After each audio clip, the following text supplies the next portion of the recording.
ಎಲ್ರಿಗೂ ಕೂಡ ನಮಸ್ಕಾರ. ವಿಶ್ವಚೇತನ ಕ್ರಿಯೇಷನ್ಸ್ಗೆ ಸ್ವಾಗತ. ನಾನು ನಿಂಗರಾಜ್ ಕಂಬಳಿ. ಸ್ನೇಹಿತರೆ, ಇನ್ನು ಲೋಕಸಭಾ ಚುನಾವಣೆಗೆ ದಿನಾಂಕ ಕೂಡ ನಿಗದಿಯಾಗಿಲ್ಲ. ಆದರೆ ಚುನಾವಣಾ ಪೂರ್ವ ಸಮೀಕ್ಷೆಗಳು ತುಂಬಾ ಜೋರಾಗಿ ಹೊರಗಡೆ ಬರ್ತಾ ಇದ್ದಾವೆ. ಹಾಗೆ ಎಲ್ಲ ಸಮೀಕ್ಷಾ ಏಜೆನ್ಸಿಗಳು ಕೂಡ ತಮ್ಮ ತಮ್ಮ ಕೆಲಸದಲ್ಲಿ ನಿರತ ಆಗಿದ್ದಾವೆ.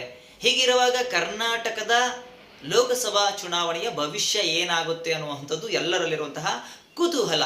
ಇನ್ನೇನು ಕೆಲವೇ ದಿನಗಳಲ್ಲಿ ಒಂದು ಚುನಾವಣಾ ದಿನಾಂಕ ಕೂಡ ನಿಗದಿಯಾಗುವಂತಹ ಸಾಧ್ಯತೆಗಳು ಹೆಚ್ಚಾಗಿ ಕಾಣಿಸ್ತದೆ. ಅದು ಕೂಡ ಮಾರ್ಚ್ 14, 15ಕ್ಕೆ ಚುನಾವಣಾ ದಿನಾಂಕ ಘೋಷಣೆಯಾಗಿ ನೀತಿ ಸಂಹಿತೆ ಕೂಡ ಜಾರಿಗೆ ಬರುವಂತಹ ಸಾಧ್ಯತೆಗಳು ಹೆಚ್ಚಾಗಿದೆ.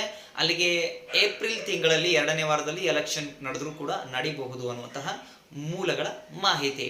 ಇನ್ನು ಕರ್ನಾಟಕದಲ್ಲಿ ಲೋಕಸಭಾ ಚುನಾವಣೆ ಏನಾಗುತ್ತೆ ಅನ್ನೋದನ್ನ ಸಮೀಕ್ಷೆಗಳು ನಡೆಸ್ತಾ ಇರುವಂತಹ ವರದಿ ಹೊರಗಡೆ ಬರ್ತಾ ಇದೆ. ಆ ಒಂದು ವರದಿಯ ಪ್ರಕಾರ ನಾವು ನೋಡೋದಾದ್ರೆ ಸ್ನೇಹಿತರೆ, ಇಲ್ಲಿ ತಾವು ಒಂದು ಅಂಶವನ್ನ ಗಮನದಲ್ಲಿಟ್ಕೋಬೇಕು. ಬಹುತೇಕ ಚುನಾವಣಾ ಪೂರ್ವ ಸಮೀಕ್ಷೆಗಳ ವರದಿಗಳು ನಿಜ ಆಗಿದ್ದಾವೆ. ಎಲ್ಲೋ ಅಲ್ಲೊಂದು ಇಲ್ಲೊಂದು ಅಜಗಜಾಂತರ ವ್ಯತ್ಯಾಸವನ್ನ ಕೊಟ್ಟಿರೋದು ಬಿಟ್ರೆ ಬಹಳ ನಿಖರವಾಗಿ ವರದಿಯನ್ನ ಕೊಟ್ಟಿದ್ದಾವೆ ಚುನಾವಣಾ ಪೂರ್ವ ಸಮೀಕ್ಷೆಗಳು. ಹಾಗಾಗಿ ನಾವು ಇವುಗಳನ್ನ ಅಲ್ಲಗಳೆಯೋ ಹಾಗಿಲ್ಲ, ಅಥವಾ ಇದು ಕಂಪ್ಲೀಟ್ಲಿ ಆಪೋಸಿಟ್ ಆಗುತ್ತೆ ಅಂತ ತೆಗೆದು ಎತ್ತಿ ಇಡೋ ಹಾಗಿಲ್ಲ. ಹಾಗಂತ ಇದು 100ಕ್ಕೆ 100 ಸತ್ಯ ಅಂತಾನೂ ಹೇಳಕ್ಕಾಗಲ್ಲ.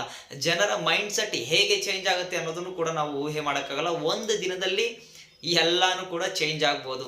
ಹೀಗಿರುವಾಗ ಈ ಸದ್ಯದ ಮಟ್ಟಿಗೆ ಚುನಾವಣಾ ಪೂರ್ವ ಸಮೀಕ್ಷೆ ಯಾವುದು ಮಾಡಿದೆಯಪ್ಪ ಅಂದ್ರೆ ಇಂಡಿಯಾ ಟಿವಿ CNX ಇದು ಲೋಕಸಭಾ ಚುನಾವಣೆ 2024ರ ಚುನಾವಣಾ ಪೂರ್ವ ಸಮೀಕ್ಷೆಯನ್ನ ಮಾಡಿದೆ.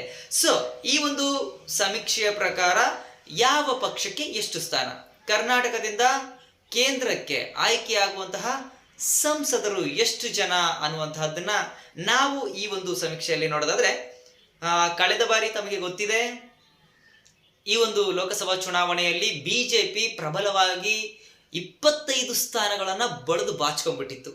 ಕಾಂಗ್ರೆಸ್ಗೆ 1 ಸ್ಥಾನ, JDSಗೆ 1 ಸ್ಥಾನ, ಹಾಗೆ ಪಕ್ಷೇತರ ಅಭ್ಯರ್ಥಿ ಮಂಡ್ಯ ಕ್ಷೇತ್ರ ಸುಮಲತಾ ಅವರಿಗೆ 1 ಸ್ಥಾನ ಅವರು ಗೆದ್ದಿದ್ರು. ಸೊ 25 ಮೆಜಾರಿಟಿ ಬಿಜೆಪಿ ತನ್ನ ಕೊಡುಗೆಯನ್ನ ಕರ್ನಾಟಕದಿಂದ ಕೇಂದ್ರಕ್ಕೆ ಅಥವಾ ಮೋದಿ ಸರ್ಕಾರಕ್ಕೆ ಕೊಟ್ಟಿತ್ತು. ಈ ಸಾರಿ ಅಷ್ಟು ಪ್ರಮಾಣದಲ್ಲಿ ಕಾಣಿಸ್ತಾ ಇಲ್ಲ ಅಂದ್ರೂ ಕೂಡ ಈ ಒಂದು ಇಂಡಿಯಾ ಟಿವಿ CNX ವರದಿಯ ಪ್ರಕಾರ ಕರ್ನಾಟಕ ರಾಜ್ಯದಲ್ಲಿ ಬಿಜೆಪಿಗೆ 22 ಸ್ಥಾನಗಳು ಈ ಬಾರಿ ಕೂಡ ಗೆಲ್ಲುವಂತಹ ಸಾಧ್ಯತೆಗಳು ಹೆಚ್ಚಾಗಿದ್ದಾವೆ ಅಂತ ವರದಿಯನ್ನು ಕೊಟ್ಟಿದೆ.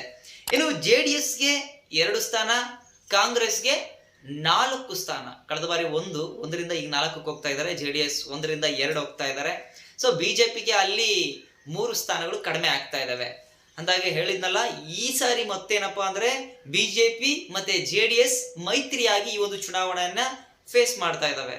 ಹಾಗಾಗಿ 22 ಪ್ಲಸ್ JDS 2 ಅಂದ್ರೆ 24 ಸ್ಥಾನ ಅಂತ ಆಯ್ತು. ಇನ್ನು ಕೂಡ ಡೇಟ್ ಕೂಡ ನಿಗದಿ ಆಗಿಲ್ಲ, ಈ ಮುಂಚೆ ಬಂದಿರುವಂತಹ ಸಮೀಕ್ಷೆ ವರದಿ. ಇನ್ನು ಚುನಾವಣಾ ಡೇಟ್ ನಿಗದಿ ಆದ್ಮೇಲೆ ಪ್ರಚಾರವನ್ನ ಮಾಡಿದ್ಮೇಲೆ ಯಾವ್ಯಾವ ಪಕ್ಷದತ್ತ ಜನರು ಒಲವನ್ನ ತೋರಿಸ್ತಾರೆ, ಹೇಗಿರುತ್ತೆ ಅನ್ನೋದನ್ನ ನಂತರದಲ್ಲಿ ಸಮೀಕ್ಷೆಗಳು ಕೂಡ ಮಾಡ್ತಾ ಇರ್ತವೆ. ಇನ್ನು 1 ವೀಕ್ ಚುನಾವಣೆಗೆ ಇರ್ಬೇಕಾದ್ರೆ ಆಗ್ಲೂ ಬರುತ್ತೆ. ಚುನಾವಣಾ ಎಲೆಕ್ಷನ್ ಆದ ತಕ್ಷಣನೇ ಮತ್ತೆ ಚುನಾವಣಾ ನಂತರದ ಪೋಲಿಂಗ್ ಕೂಡ ಬರುತ್ತೆ ಆ ಒಂದು ಸಮೀಕ್ಷೆ. ಸೊ ನೋಡೋಣ ಏನಾಗುತ್ತೆ ಅಂತ. ಈ ಸದ್ಯಕ್ಕೆ ಈ ಒಂದು ಇಂಡಿಯಾ ಟಿವಿ CNX ವರದಿಯ ಪ್ರಕಾರ 22 ಬಿಜೆಪಿಗೆ, 2 JDSಗೆ, 4 ಕ್ಷೇತ್ರ ಕಾಂಗ್ರೆಸ್ಗೆ ಮುನ್ನಡೆಯನ್ನ ಅಥವಾ ಗೆಲ್ಲಬಹುದು ಅನ್ನುವಂತಹ ಒಂದು ಲೆಕ್ಕಾಚಾರವನ್ನ ಇವರು ಮಾಡ್ತಾ ಇದ್ದಾರೆ.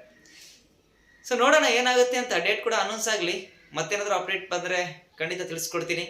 ತಪ್ಪದೆ ವಿಶ್ವಚೇತನ ಕ್ರಿಯೇಷನ್ಸ್ಗೆ ಸಬ್ಸ್ಕ್ರೈಬ್ ಮಾಡ್ಕೊಳ್ಳಿ, ಫಾಲೋ ಮಾಡ್ಕೊಳ್ಳಿ, ಬೆಂಬಲಿಸಿ. ಮತ್ತೆ ಮುಂದಿನ ವಿಡಿಯೋದಲ್ಲಿ ಸಿಗೋಣ. ಅಲ್ಲಿವರೆಗೂ ಸ್ನೇಹಿತರೆ, ಜೈ ಭುವನೇಶ್ವರಿ.